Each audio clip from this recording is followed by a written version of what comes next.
प्रधानमंत्री फसल विमा योजना ही शेतकऱ्यांच्यासाठी नाही तर ही कॉर्पोरेट कंपन्यांच्यासाठी आहे।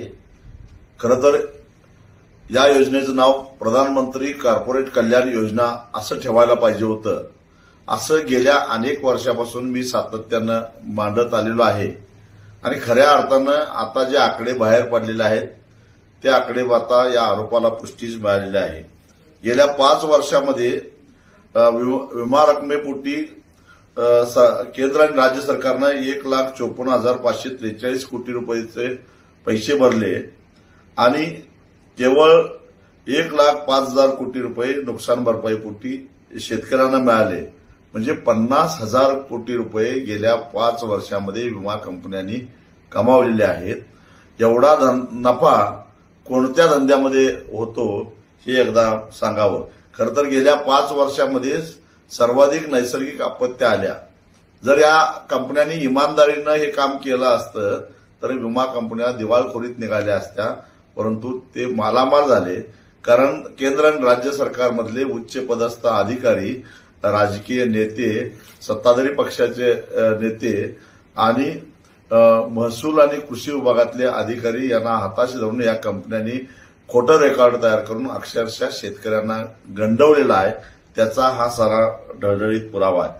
विमा कंपन्यांना गेल्या 5 वर्षांमध्ये झालेला नफा खालीलप्रमाणे 2019ला 4,300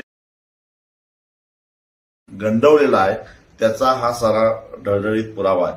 विमा कंपन्यांना गेल्या 5 वर्षांमध्ये झालेला नफा खालीलप्रमाणे 2019ला 4,348 कोटी, 2020-21ला 10,440 कोटी, 2021-22ला 9,184 कोटी, 2022-23ला 12,730 कोटी आणि 2023-24ला 13,000 कोटी रुपयाचा नफा झालेला आहे। महाराष्ट्राच्या बाबतीत बोलायचं झालं तर महाराष्ट्रामध्ये एकूण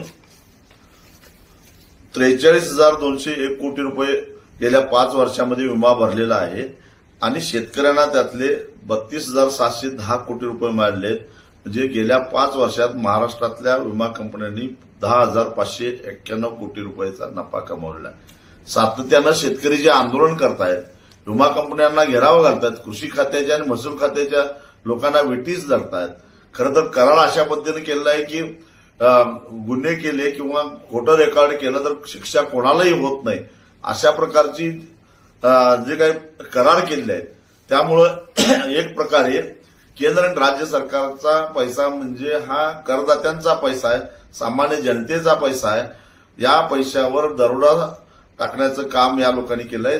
एक प्रकारे कायदेशीररित्या संघटितरित्या टाकलेला हा दरोडा म्हणावा लागेल आणि म्हणूनच खऱ्या अर्थानं सर्वंकष अशा प्रकारची पीक योजना आली पाहिजे।